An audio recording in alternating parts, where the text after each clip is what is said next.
This episode is sponsored by Squarespace. I used Squarespace to build both Basics with Babish and bingingwithbabish.com. On the sites, you'll find recipes, equipment lists, other news, and updates. All beautifully designed, if I do say so myself. Get 10% off your first Squarespace order by visiting squarespace.com/babish. I made them extra sloppy for you. I know how you kids like them sloppy. Lady, you're scaring us.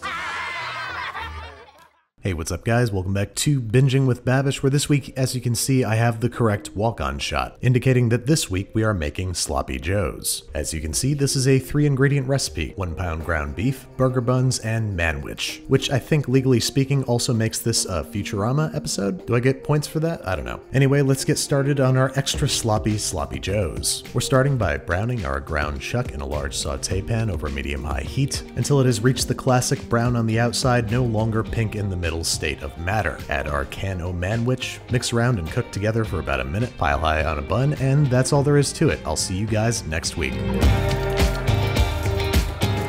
Yeah, I'm just screwing around, sorry. Of course, next up we're gonna make everything from scratch, starting with our own potato rolls from this recipe courtesy of King Arthur flour. In the bowl of a stand mixer, we are combining 360 grams of all-purpose flour, 45 grams potato flour, 28 grams dry non-fat milk, 2 tablespoons of sugar, and 2 teaspoons instant dry yeast. Tiny whisk those to combine, and then we're adding a teaspoon and a half of kosher salt, 230 milliliters lukewarm water, and 60 grams unsalted room temperature butter. Affix dough hooks and let it knead everything together on medium-low speed until it forms a cohesive dough, which we're then going to allow it to knead on medium speed for 5 to 7 minutes until smooth and elastic and supple. Then this guy's headed into a lightly greased bowl, where it shall rest under cover of plastic wrap for just about 1 hour, or until roughly doubled in size. This is going to depend, of course, on the temperature in your kitchen. Once it's just about doubled, you want to show the audience, Andy? There you go. We're going to divide it into 6 equal pieces, for which a greasy scale comes in handy. Weigh the whole thing, divide that number by 6, and divide into 6 portions, making sure that each weighs the same amount. This, of course, will result in 6 perfectly evenly sized balls, which we're going to stretch until their tops are taut, before placing on a lightly greased parchment paper-lined, quarter-sized rim baking sheet. Lightly grease their tops, lightly grease some plastic wrap, and loosely cover and allow to rise at room temperature until once again doubled in size. Then, after we very carefully remove the plastic wrap, careful. These guys are headed into a 350-degree Fahrenheit or 175-degree Celsius oven for 15 to 20 minutes until deeply browned and looking ready to drink up some melted butter, which we're going to brush their tops with. Then we're allowing these guys to cool completely on a wire rack at least 2 hours, during which time we can start messing with our meat. America's Test Kitchen has a great tip where they combine half a teaspoon of baking soda with a little bit of water and add it to our 1 pound of store-bought ground beef, along with a teaspoon of kosher salt, mixing by hand to combine. This alters the pH balance of the beef, which apparently helps it stay moist during cooking. Let that hang out for 10 minutes at room temperature while we prep our veggies. 1/2 cup each, red bell pepper, green bell pepper, and white onion. Also, this is totally optional, I like to mince up 2 thick slices of bacon, which has the obvious benefit of bringing bacon flavor to our Sloppy Joes. Start the bacon bits out in a cold pan. This helps their fat render out more easily without burning, and cook for about 5 minutes over medium heat until crisp and most of the fat has rendered out. Then we're going to pour off all but about 2 tablespoons worth of that bacon fat, and into it we're going to dump our onion,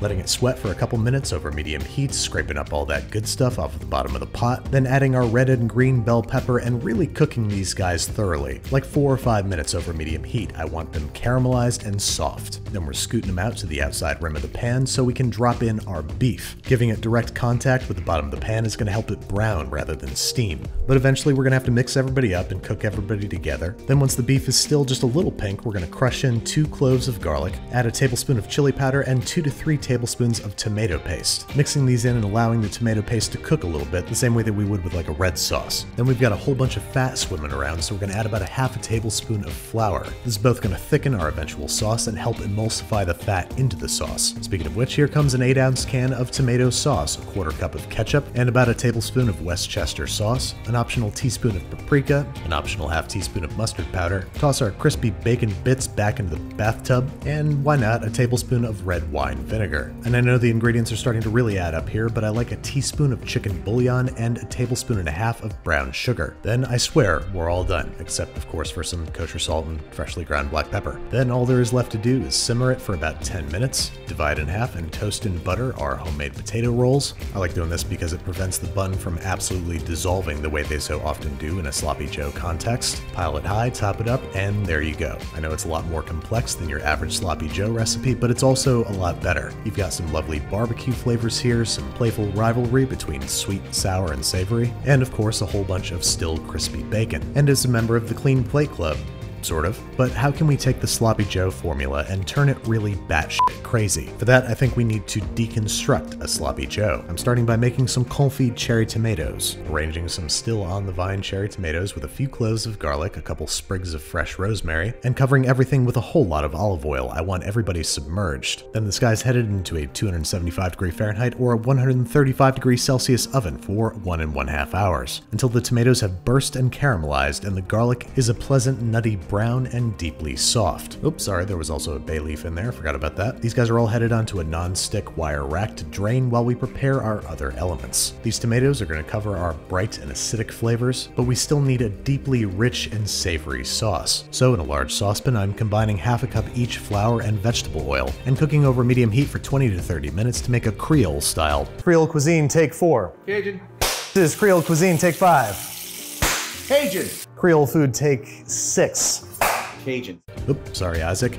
Cajun style roux. Once it is the color of dark chocolate, I'm going to start by removing about half because I made too much. And whereas Cajun gumbo would now add the holy trinity of bell peppers, celery, and onion, I'm going to add red and green bell peppers with onion. If you couldn't tell before, I'm just making this up as I go along. I'm going to saute those in the hot roux for about 10 minutes until deeply soft and caramelized. Add a couple tablespoons of tomato paste and let that saute for about a minute, and then slowly add 1 cup of homemade beef stock. My idea here was to sort of make a Cajun style sauce espagnole, a sentence that I'm pretty sure has never even been said accidentally. After cooking this together for about 5 minutes, I'm going to bring back some of the sloppy joe flavors: a tablespoon of red wine vinegar, 2 tablespoons brown sugar, 1 teaspoon each chili powder and paprika, a half teaspoon of mustard powder, and what the hell, a couple tablespoons of ketchup. What resulted is an actually pretty genuinely delicious sauce that straddles the line between barbecue sauce and gumbo. I fully intended to just strain out the sauce, but then I tasted the vegetables and they turned out to be the star of the show. While that cools, we have to deal with the Bun Factor of this equation. What I'm doing here is a technique that I learned from one of my favorite restaurants. I have frozen one of our burger buns rock solid and I'm using a deli slicer to make paper-thin slices. Granted, they used to do this with baguettes and not burger buns, but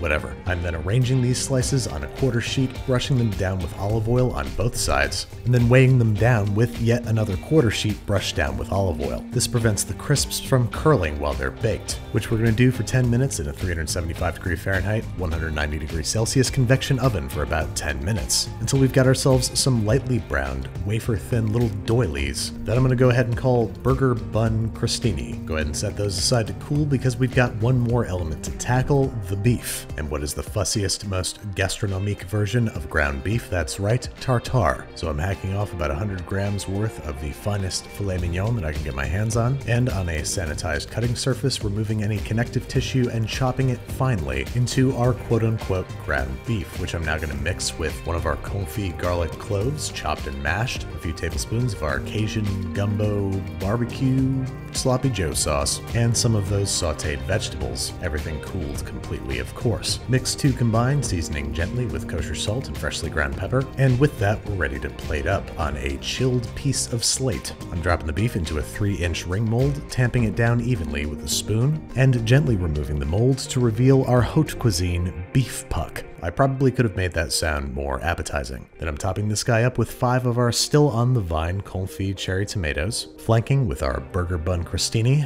posing really quick for the thumbnail, and there you have it, our deconstructed sloppy joe. But how does it taste? And I know I'm biased because this is my creation, but I gotta say, I actually really like it. The burger bun crostini are marvelously delicate and crisp, the beef is rich and hyper savory from getting the Cajun treatment, and the tomatoes offer a bright, vibrant contrast. But how does it stand up to the other versions? Well, as evidenced by this shot, we enjoyed all 3. Thanks again to Squarespace for sponsoring today's episode. They've been a great partner in supporting the Babish culinary universe and bringing my websites to life. From websites to online stores to domains and analytics, Squarespace is the all-in-one platform for you to build your online presence. They also have SEO tools so that your site is getting found and searched by more people more often. If you want to try it for yourself, you can start your free trial today by visiting squarespace.com/Babish to get 10% off your first purchase.